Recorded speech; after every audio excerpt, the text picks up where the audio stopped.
Muy bien, estimados alumnos, continuamos entonces con el tema de los contratos empresariales. Vamos a verificar uno de los contratos más usuales que van a encontrar dentro de su actividad económica, y esto se refiere al contrato de compraventa.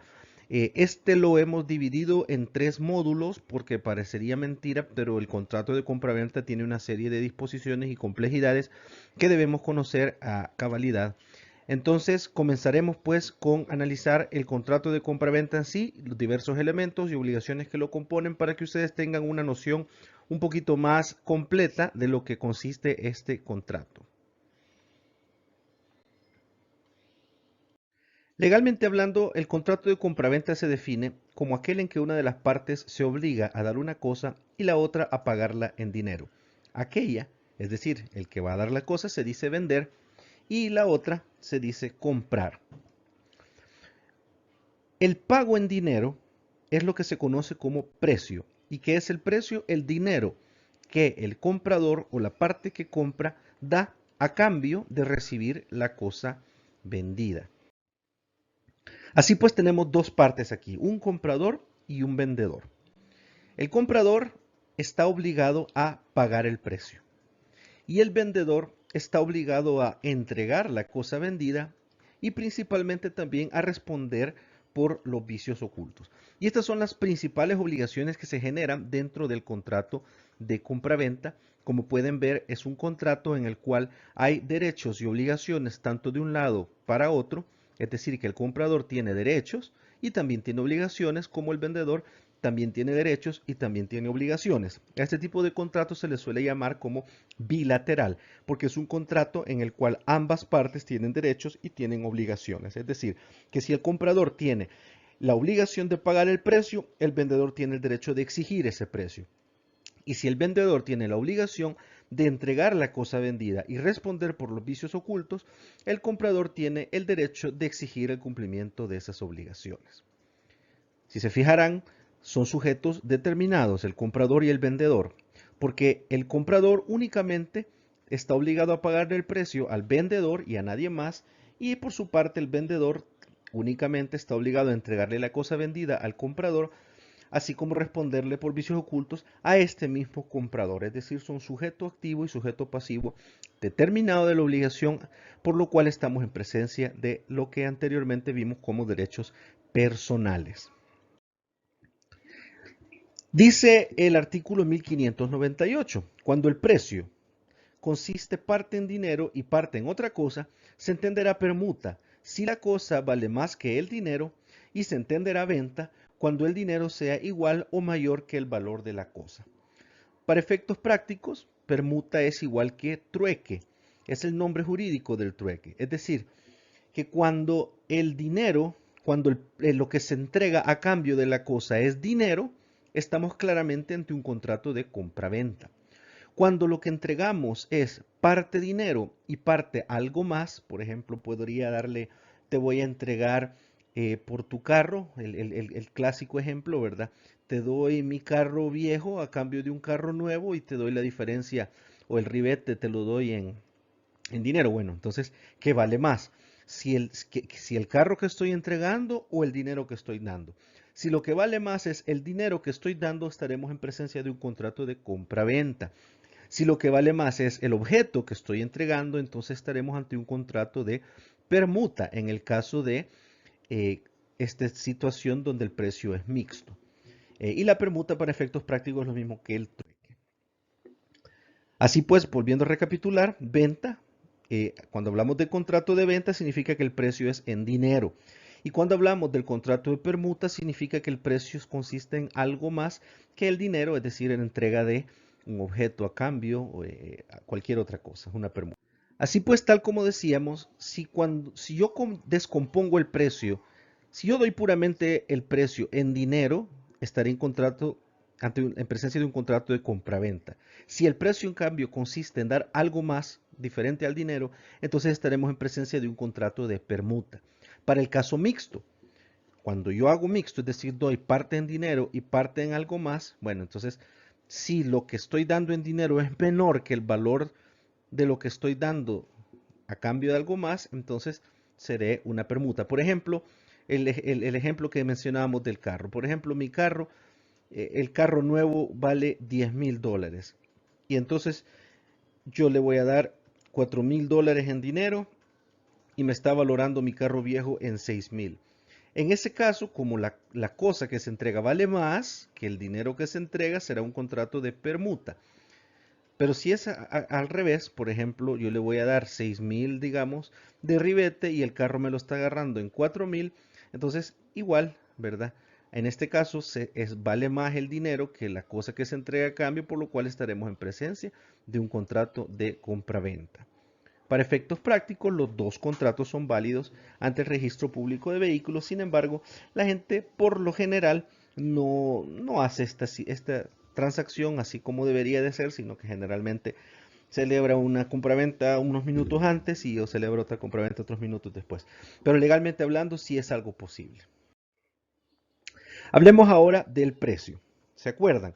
Por un lado, el comprador, ¿verdad? A cambio de recibir la cosa vendida, entrega un precio. Que este precio, como ya vimos, puede ser en dinero o puede ser en especie. Si es más el dinero que la especie, será compraventa. Si es más la especie que el dinero, será permuta. Lo que debemos saber con relación al precio es que se exige por ley que éste sea o bien determinado, especificado, limitado, cierto, o bien determinable, es decir, que haya criterios suficientes como para poder en algún momento dado fijar cuál va a ser este precio. Y cuando me refiero a determinable, pues quienes tendrán la capacidad de determinarlo en algún momento dado serán o bien las partes, o bien un tercero por autorización de las partes, o tal vez algún otro mecanismo, como por ejemplo valor de mercado, el valor que establezca la bolsa de productos o la bolsa de valores, alguna tasa de interés, por ejemplo. Hay una serie de cosas que se pueden pactar libremente por las partes, por supuesto, pero lo importante es que el precio sea o determinado al momento de la transacción o determinable por algún criterio futuro. Vamos a ver la base legal de esto. Dice el artículo 1612, el precio de la venta debe ser determinado por los contratantes. Podrá hacerse esta determinación por cualesquiera medios o indicaciones que lo fijen. Si se trata de cosas fungibles y se vende al corriente de plaza, se entenderá el del día de la entrega a menos de expresarse otra cosa. Vamos a empezar con el último inciso. Por ejemplo, bueno, hablar de cosas fungibles debemos entender, es un concepto jurídico que se refiere a cosas que pueden ser sustituibles por otras. Por ejemplo, una libra de frijoles. Si yo me comprometo a vender una libra de frijoles, no debe ser indispensablemente la libra de frijoles que estaba en el primer metro cuadrado de mi cultivo, sino que yo puedo tener una finca o puedo tener un granero lleno de frijoles y vendo una libra de frijoles, da igual que agarre una bolsa de una libra de frijoles eh, que agarré un metro más adentro o un metro más afuera, no importa, ¿verdad? Porque son cosas que son perfectamente sustituibles entre sí. A eso se refiere el concepto de fungibles. Entonces, si yo, por ejemplo, me comprometo a venderle a una persona un par de libras de frijoles, un par de libras de arroz al precio corriente de plaza, ¿verdad? Pues no estoy determinando en ese momento el precio, sino que no es un precio determinado, sino que como en el gráfico anterior decía, es un precio determinable, ¿verdad? ¿Por qué? Porque una circunstancia exógena, diferente de las partes, va a determinar cuál va a ser el precio, aunque bien, como es un contrato, somos las partes mismas las que acordamos que estos productos se iban a vender al corriente de plaza. Entonces, si yo acuerdo vender cosas fungibles al precio corriente de plaza, el precio que se va a entender pactado es el precio que esas cosas tengan al momento de la entrega, ¿verdad? Vaya. Cuando hablamos en el inciso primero, que el precio debe ser determinado, pues es la regla general, ¿verdad? Lo más usual del caso es que yo te vendo esta libra de frijoles a X cantidad de dinero por libra, ¿verdad? Y también pues está la alternativa del inciso segundo, ¿verdad? Que se puede hacer la determinación por cualquier medio de indicación que lo fijen.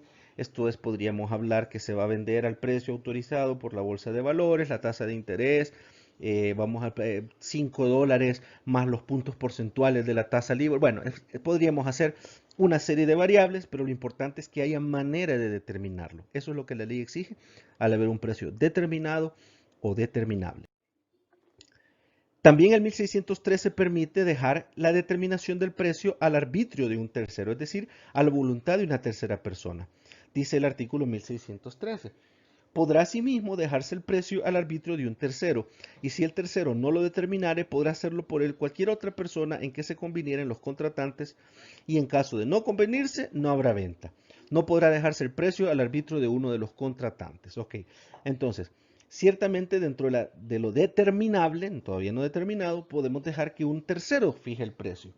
Un valuador, podríamos decirle. Vamos a vender este terreno al precio que determina el valuador. Lo que no se puede hacer de ninguna manera es que este tercero o esta persona que va a determinar el precio sea alguna de las partes contratantes, porque en ese caso lo que se provoca es una situación de desbalance, de desequilibrio, y se le da ventaja innecesaria a una de las partes. Y esto no lo permite la ley. Pero sí, yo podría decir, pactar, yo voy a comprar esto, voy a comprarte este carro al valor que diga el valuador, que diga la casa de valúos, que diga Gibson, que diga el valuador fijado por el banco. Eso sí se puede hacer y sigue siendo un criterio determinable. No determinado todavía, pero sí determinable. Hablemos ahora de la cosa vendida. Conforme a 1614 se dice que pueden venderse todas las cosas corporales o incorporales cuya enajenación no esté prohibida por ley. Bueno, primero al hablar de cosas corporales hablamos de cosas tangibles. Y al hablar de cosas incorporales hablamos de cosas intangibles o lo que se conoce también como derechos. Ya yo, por ejemplo, podría tener un derecho de propiedad intelectual. Es un derecho de propiedad intelectual, es algo que no tiene un soporte físico necesariamente. Entonces eso sería algo incorporal. Un derecho que yo tenga a cobrar una deuda, eso sería algo incorporal. Algo corporal, en cambio, sería un vehículo, sería un terreno, sería una radio, un mueble, son cosas tangibles. Entonces, por ley, todo se puede vender, absolutamente todo. Lo único que no se puede vender es aquello que está prohibido enajenarlo por ley. Y si se recordarán, al hablar de enajenación, es lo mismo que hablar de la palabra tradición, que es lo mismo que constituir un derecho real. Si se recuerdan la diferencia que vimos en uno de los videos anteriores entre derecho real y derecho personal, pues cuando yo estoy constituyendo a favor de alguien un derecho real, se dice que yo estoy haciendo la tradición, que yo estoy dando, que yo estoy enajenando. Entonces, aquellas cosas que no se pueden enajenar por prohibición de ley, esos no se pueden vender. Por ejemplo, podríamos hablar de una plaza pública, ¿verdad? Que está afectado a favor del Estado, eso no podría enajenarse, entonces tampoco podría venderse. No podría venderse, por ejemplo, bienes que pertenecen a un incapaz sin mediar la autorización del juez. Entonces hay una serie de restricciones de cosas que no se pueden vender por ley, pero mientras no esté prohibido de conformidad con lo mismo, el mismo principio contemplado en el artículo 8 de la Constitución, estará permitido. Es decir, yo puedo vender todo lo que no esté prohibido. Por su parte, el artículo 1616 nos habla de cuando la cosa tiene más de un propietario. Dice el artículo correspondiente, si la cosa es común de dos o más personas pro indiviso, entre las cuales no intervenga contrato de sociedad, cada una de ellas podrá vender su cuota aún sin el consentimiento de las otras. Y esto es muy importante saberlo. Cuando nosotros tenemos una propiedad en pro indivisión, no es cierto que yo tenga físicamente dividida la porción que me corresponde. Por ejemplo, supongamos que tenemos un terreno de 100 metros cuadrados y somos dos propietarios. Pues no es cierto que a cada uno le toquen 50 metros cuadrados. No. Lo cierto es que de cada centímetro cuadrado del terreno, de cada milímetro cuadrado del terreno, de cada partícula, de cada molécula de ese terreno, yo tengo el 50% y el otro tiene el 50%. ¿Dónde está mi porción? ¿Dónde está la porción del otro? Eso no se sabe, porque es una especie de copropiedad, se llama proindivisión porque yo tengo el porcentaje que me corresponde, pero del todo. No tengo una parte fija. Ahora bien, si yo quiero separarme de esta persona, sí podemos acudir ante un notario y generar una partición para que ya entonces ahí sí se define cuánto van a ser de la extensión total, cuánto es el 50%, qué porción me toca a mí, qué porción le toca al otro. Puede ser esto voluntario, puede ser esto con la ayuda de un juez en el caso que sea forzoso. Pero mientras esto no se haga, la situación o la propiedad, el derecho queda en pro indiviso, es decir, puramente en porcentajes. Pues bueno, si yo tengo una cosa en pro indivisión, es decir, con más de un propietario, y aquí pues pongo un ejemplo, ¿verdad? De varios muñequitos que podrían ser 1, 2, 3, 4, 5, 6, 7, 8, 9, 10, 11, 12, 13, 14, 15 personas son los dueños de este terreno, pues no por el hecho de que esté en proindivisión, uno de ellos se va a ver impedido de vender su quinceava parte. Es decir, este puede vender su quinceava parte sin el permiso de los demás. Y este puede vender la suya. Y este puede vender la suya y los demás quedarse como copropietarios. Es decir, cuando hay proindivisión, yo no necesito permiso de los otros para vender la proporción o la cuota que me corresponde. Yo puedo venderla. Claro, hay el valiente que compre una quinceava parte de esto, ¿verdad? Pero habría que valorar pues también porque una quinceava parte de una extensión de 245 hectáreas puede que no sea tan malo si me lo dan a un buen precio y me habilita la posibilidad de luego generar un proceso de partición. Pero bueno, esto es lo que dice el 1616, es decir, en el caso de la proindivisión, yo soy libre para vender la parte que me corresponda aun sin que los demás den su consentimiento. Viene ahora el artículo 1619, donde se regula la figura de la venta de cosa ajena. Y en este caso de la venta de cosa ajena, a lo que se refiere es a vender algo que no es de mi propiedad. Y el caso más usual de la venta de cosa ajena es cuando yo no soy propietario de algo, sino que soy poseedor de algo. ¿Cuál sería el caso, por ejemplo? Bueno, yo vivo en un terreno, ¿verdad? Se lo compré a mi abuelo. Mi abuelo o mi abuelo era el dueño, digamos, del terreno. Mi abuelo me lo heredó. Después yo fallecí y se lo heredé a mis nietos. Bueno, y así se fue, de repente el terreno fue pasando y quedándose con el tiempo en la familia, pero resulta que nunca nadie llegó a entregarme una escritura, sino que fue algo de palabra, por ejemplo, ¿verdad? O yo sí le pagué el dinero, pero nunca formalizamos ante notario porque nos teníamos confianza y resulta que después de una buena cantidad de tiempo no me lo he robado, yo sé que es mío, yo sé que me pertenece, yo sé que lo compré, pero nunca se cumplieron las formalidades legales de la escritura pública, como mencionábamos anteriormente. Vaya, en ese caso, después de un tiempo determinado, la ley me permite a mí aspirar a ser propietario, pero mientras yo no haga ese trámite para convertirme en propietario, yo voy a tener la calidad de poseedor, pero sin ser dueño. Entonces, yo ese terreno del cual soy poseedor, es decir, que no soy dueño porque no está el derecho en mi patrimonio, yo perfectamente lo podría vender, pero eso se regula como una venta de cosa ajena, porque la cosa no es mía, porque yo no soy dueño, yo soy poseedor, ¿ya? Entonces este es el caso de las personas que tienen 30 años de estar metidas en un terreno, viviendo en un terreno determinado, pueden llegar donde el juez para que el juez declare la posesión ininterrumpida durante tanto tiempo y que los convierta en propietarios. Bueno, pues para este tipo de personas está regulado este artículo 1619. Dice, la venta de cosa ajena produce entre las partes las obligaciones propias de la compraventa. Es decir, que si yo celebro la venta de una cosa ajena, digamos como un poseedor, yo siempre tengo la obligación de entregar la cosa y el otro siempre tiene la obligación de pagar el precio. Y yo como vendedor siempre tendré la obligación de librarlo de vicios ocultos. Es decir, que si de repente viene alguien y dice que el terreno no era mío, sino que era de esta otra persona, pues yo me voy a ver en la obligación de responder por eso. Así pues, eh, en relación a la venta de cosa ajena, dice, el comprador tiene derecho, aún contra el vendedor de buena fe, porque obviamente se asume que esta persona no está enganchándose a nadie, sino que piensa que es suyo, tiene derecho a la resolución del contrato, es decir, a deshacerlo, y si creía que la cosa pertenecía al vendedor, también a la indemnización de daños y perjuicios. Es decir, si yo le juré y perjuré como vendedor que eso era mío y resulta que no era mío, el comprador tendrá derecho a que yo le devuelva el precio, a deshacer, digamos, el contrato, y si él estaba pensando que era mía, ¿verdad? Entonces tiene derecho también a que yo lo indemnice por los daños y perjuicios.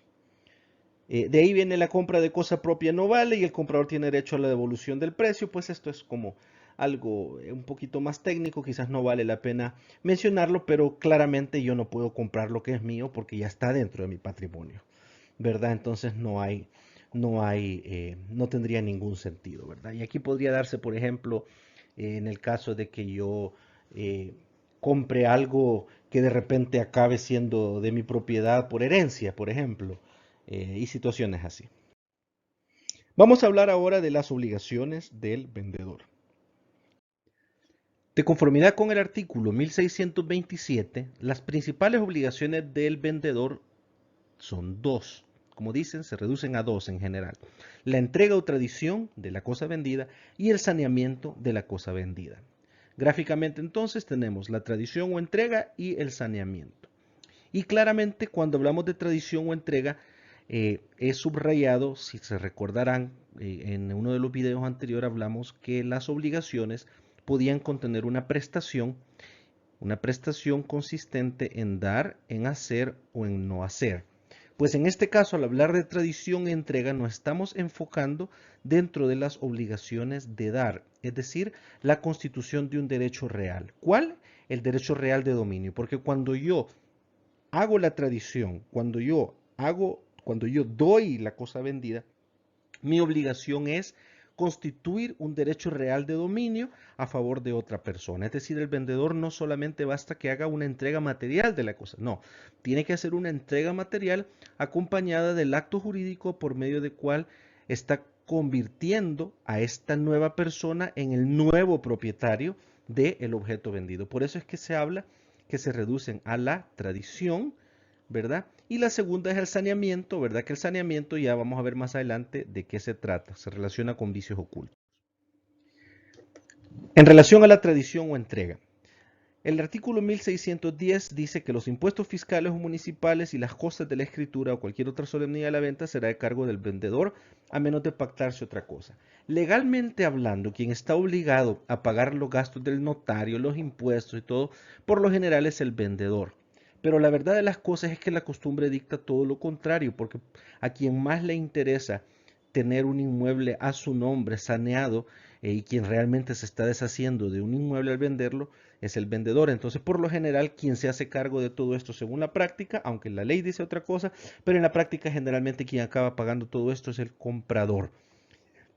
Normalmente, eso sí, hay que cerciorarse y exigir que cuando a uno le venden algo, esto se vea libre de gravamen, es decir, por lo menos hasta el día que yo lo recibo debería estar libre de cualquier impuesto, libre de cualquier gravamen o descontar del precio todas las deudas que hagan falta para que esta cosa esté al día, por ejemplo, de impuestos municipales o por ejemplo de algún tipo de impuesto.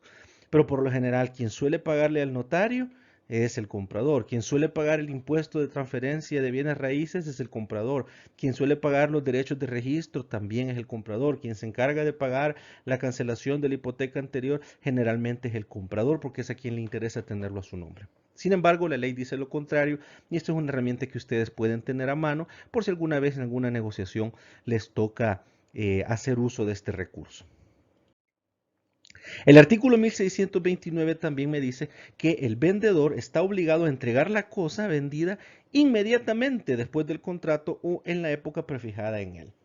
Es decir, no hay razón por la cual después de haber firmado una compraventa, ¿verdad? O de haber acordado, se dilate, digamos, el plazo de entrega. El vendedor también está obligado a entregar lo que reza el contrato. Yo no estoy obligado a recibir nada más ni nada menos que lo que se menciona en el contrato, es decir, que lo que acordé o lo que pacté comprar. Yo no estoy obligado a recibir algo diferente de lo que yo acordé. Si yo pacté una propiedad determinada, si yo pacté una mercadería determinada, si yo pacté algo en específico, yo estoy con la certeza que puedo exigir que me entreguen eso. Y si me entregan otra cosa, yo no estoy obligado a aceptarlo como... También la ley regula supuestos especiales donde lo accesorio sigue la suerte de lo principal, ¿verdad? Y este es un aforismo jurídico que dice lo accesorio sigue la suerte de lo principal, donde va lo principal va lo accesorio. Y aquí tenemos, por ejemplo, el 1632, que dice la venta de una vaca, una yegua u otra hembra comprende naturalmente la del hijo que lleva en el vientre o que amamanta, pero no la del que puede pacer y alimentarse por sí solo. En materia de venta de ganado, entonces, ¿verdad? Si el ternerito, el caballito, digamos, todavía está amamantándose, pues me venden esa vaca, pues yo tengo derecho a pedir que venga con todo y ternerito, ¿verdad? Conforme a este 1632. También en 1633 dice, en la venta de una finca se comprenden naturalmente todos los accesorios que según los artículos 561 y siguientes se reputan inmuebles, ¿verdad? Que estos son los inmuebles por adherencia, por ejemplo, lo que sería un árbol, por ejemplo, lo que sería frutos, todo esto generalmente al estar anexados a la tierra se consideran inmuebles por adherencia, pero están incorporados, pues entonces al momento de yo vender una propiedad, tengo derecho a quedarme con la cosecha, ¿verdad? Salvo pues que las partes pacten otra cosa, pero no sería dable que yo compre un terreno agrícola, ¿verdad? Y de repente el día de mañana eh, vengan y ¿cómo se llama? Y vengan a traer los camiones porque la cosecha no estaba incluida dentro de la venta. No, eso forma parte de lo mismo. Igual que en materia civil, por ejemplo, si yo vendo un inmueble y el inmueble está arrendado, pues yo voy a tener derecho a percibir los frutos de ese arrendamiento. El nuevo comprador no es que se va a quedar el anterior cobrando lo que decía el contrato cuando ya no es algo que le pertenezca a él. Esas son cosas importantes a tomar en cuenta. Dentro del principio de lo accesorio sigue la suerte de lo principal.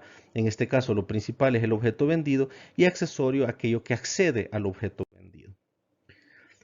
Vamos a entrar ahora a analizar el saneamiento por vicios ocultos o, ¿se acuerdan? Hablábamos de dos obligaciones principales, una es pagar el precio y otra es sanear la cosa. Bueno, pues aquí entramos a sanear la cosa. ¿Qué es eso de saneamiento por vicios ocultos? Como la palabra lo define, sanear significa librar de, significa, ¿cómo se llama? Resolver el problema, significa dar algo sano, algo saneado, algo libre de problemas. Y el vendedor está obligado a no solamente tradir la cosa, entregarla, enajenarla, sino que también está obligado a librar al comprador de cualquier turbación, de cualquier problema que pueda haber con esa cosa, que alguien se la llegue a quitar, que la cosa no funcione. Entonces a eso se refiere el saneamiento por vicios ocultos. Dice al respecto en 1639, la obligación de saneamiento comprende dos objetos: amparar al comprador en el dominio y posesión pacífica de la cosa vendida y responder de los defectos ocultos de esta, llamados vicios redivitorios. Entonces, yo cuando le vendo a una persona una propiedad, estoy obligado a que esta persona nadie le afecte su derecho, nadie le interrumpa su derecho, ¿verdad? Por eso, eso es lo que se refiere a amparar al comprador en el dominio y posesión pacífica de la cosa vendida. Si de repente aparece un tercero y dice, no, este terreno era mío, pues yo estoy obligado a comparecer al juicio y defender al nuevo propietario contra esta persona que ha querido llegarle a quitar la propiedad. A eso se refiere esta parte. Y a responder de los vicios ocultos significa que yo estoy en la obligación de, a la hora de vender, revelarle a la persona todo lo que tiene este objeto, ¿verdad? Y aquellas cosas que yo no le revelé se consideran vicios ocultos y son suficientes como para deshacer la transacción o que me puedan demandar por haberlos ocultado.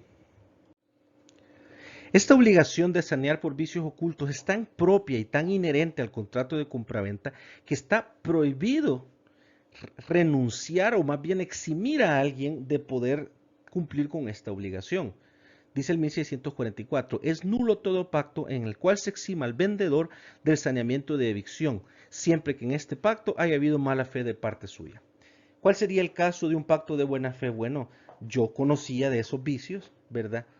O yo le dije, mire, esto tiene un riesgo, así que por favor le voy a bajar el precio bajo su cuenta y riesgo. Ahí podría haber una exención de buena fe. Pero en el caso que yo a alguna persona se lo vendo como que fuera algo magnífico, ¿verdad? Pues ahí sí ya no podrá eximirse y ya sería un pacto nulo. El 1659 habla de acción redivitoria, no sé si les llamó la atención la palabra. Acción redivitoria es una acción judicial por medio de la cual yo puedo deshacer un contrato. Es decir, yo entré a un contrato pensando que la cosa vendida servía y resulta que no. Entonces, la ley me concede una acción judicial para demandar al vendedor y decirle, sabe que como esto no servía y tenía vicios ocultos, yo voy a deshacer este contrato, le devuelvo su cosa vendida, usted me devuelve mi dinero y tal vez una indemnización por daños y perjuicios. Pues bueno, aquí dice el 1659, se llama acción redivitoria la que tiene el comprador para que se rescinda la venta, es decir, se deshaga, o también para que se rebaje proporcionalmente el precio por los vicios ocultos de la cosa vendida. Es decir, la ley me da dos opciones, deshacer la venta y pedir mi dinero de regreso o pedir que me haga una reducción del precio proporcional a los vicios ocultos que tiene el respectivo objeto. El 1662 me dice lo mismo, los vicios redivitorios dan derecho al comprador para exigir o la rescisión o la rebaja del precio según lo que mejor le pareciera. Es decir, yo puedo elegir cualquiera de las dos. Eso sí, son excluyentes entre sí. Es una opción u otra. Yo voy a pedir que se deshaga la venta o voy a pedir que me rebajen el precio proporcionalmente para cubrir los vicios ocultos que existen. ¿Y cuáles son estos vicios ocultos o cuáles son estos vicios redivitorios? Pues no es en cualquier caso, ¿verdad? La ley establece qué características deben cumplir estos vicios para tener la calidad suficiente de poder ser redivitorios para poder justificar ya sea deshacer la venta y pedir el dinero de regreso o una rebaja proporcional del precio. El primer requisito es que tienen que haber existido al tiempo de la venta, es decir, si son posteriores a la fecha de la venta, ya no califican como vicios redivitorios porque entonces ya entran bajo la responsabilidad del nuevo propietario. Entonces, el primer requisito es que existían al tiempo de la venta, o sea, predatan la venta, eran anteriores, digamos, a la época en que se vendió. El segundo requisito es ser tales que por ellos la cosa vendida no sirva para su uso natural o solo sirva imperfectamente, de manera que sea de presumir que conociéndolos el comprador no la hubiera comprado o lo hubiera comprado a mucho menos precio. Por ejemplo, yo le vendo un vehículo que tiene la culata rajada, ¿verdad? Entonces, y no me dijeron, ya, entonces, esto, por ejemplo, hace que el vehículo no sirva para su uso natural porque tal vez no enciende el motor, ya, o hace que sirva imperfectamente. Ese sería el supuesto. Yo personalmente tuve un caso en el cual unas goteras muy significativas no sirvieron para promover una acción de rebaja de precio y el tribunal determinó que en efecto las goteras eran tan significativas y el techo estaba tan destrozado que tal vez no es que el inmueble no servía para su uso natural de habitar en él, pero servía imperfectamente y por ende se nos habilitó pedir la rebaja del precio que fue proporcional al costo que sería el de reparar estas goteras. Entonces, ahora, estos vicios deben casi que ser inhabilitantes de la cosa o hacerla que sirva imperfectamente. Y el grado de inhabilitación es que si los hubiera conocido, no compra o compra a un precio menor. El tercer requisito es no haberlos manifestado el vendedor y ser tales que el comprador haya podido ignorarlos sin negligencia grave de su parte o tales que el comprador no haya podido fácilmente conocerlos en razón de su profesión u oficio. Entonces, aquí es donde viene el tema de la palabra de ser oculto, porque no lo manifestó al momento de la venta. ¿Qué quiere decir esto? Que si usted conoce que la cosa no está perfecta al momento de vender y usted los manifiesta, usted es honesto y se lo revela a la persona que lo está comprando, después no va a haber ningún problema para que se retrate de vicio oculto porque entonces ya no eran ocultos, sino que eran conocidos. Si la persona conoce los vicios y compra de esta manera, pues entonces ya va bajo su riesgo, ya no tiene derecho a una devolución, no tiene derecho a una rebaja del precio porque él conocía las circunstancias y aún así persistió en la compra. Pero en este caso de los vicios ocultos, de lo que se trata es que no se dijeron, ¿verdad? Y que fueron ignorados por el comprador sin que haya sido extremadamente negligente. Y aquí habla de negligencia grave, es casi que como que yo hubiera entrado a una casa, con solo entrar a la casa yo habría sabido que no tenía techo, por ejemplo, ¿verdad? Entonces, pues no podría yo reclamar eso porque habría bastado una simple visita para que cualquiera se diera cuenta que no tenía techo. Diferente el caso de las goteras, por ejemplo, que eso sí no era algo que fácilmente se podía saber porque pues no se puede dar mucha cuenta hasta que existe una época lluvia, ¿verdad? O el funcionamiento de un carro, o de repente yo con que lo hubiera llevado al mecánico a que lo revisara me habría dado cuenta que tenía este defecto. Eh, pero ya una otra cosa es un defecto súper escondido. Entonces, es importante, ¿verdad? Porque el comprador tiene que ser hasta cierto punto diligente, lo suficiente, pero no tanto, pero lo suficiente como para que después diga, mira, es que con solo que hubieras visto el carro te hubieras dado cuenta que no venía pintado. Entonces ahí sí ya no habría sido vicio oculto. Así pues las acciones son dos, rescisión y rebaja de precio. Rescisión significa deshacer, rebaja de precio, como su nombre lo dicta, es rebajar el precio. El 1668 dice que la acción redivitoria para la rescisión de la venta, es decir, para deshacerla, durará 6 meses para las cosas muebles y 1 año para los bienes raíces o las cosas inmuebles. Y la acción de rebaja del precio es 1 año para los bienes muebles y 18 meses para los bienes raíces. Aquí está graficado, ¿verdad? La rescisión para las cosas muebles, el plazo para interponer esta demanda es de 6 meses, como ven es escaso. Para los bienes raíces, el plazo es de 12 meses, en mi opinión, demasiado escaso, ¿verdad? Y la rebaja del precio, pues, aumenta un poquito, ¿verdad? Porque es menos drástico, quizás que deshacer, así que la ley le da un poquito más de plazo y para el caso de los muebles le da el doble, que son 12 meses, y para el caso de los bienes raíces, pues le da 6 meses más, que son 18 meses. Aquí otra gráfica, ¿verdad?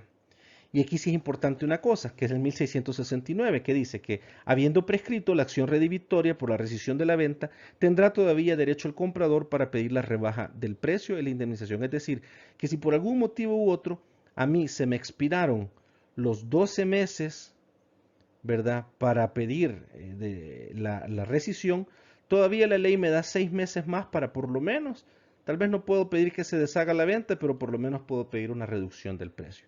Igual con los bienes muebles. En este caso son 6 meses para pedir que se deshaga la venta, pero si acaso no ejercí este derecho en tiempo, pues tampoco la ley me desampara completamente, sino que me da 6 meses más. Tal vez ya no para pedir que deshagan la venta y me devuelvan todo el dinero, pero por lo menos para pedir que me rebajen el precio proporcionalmente.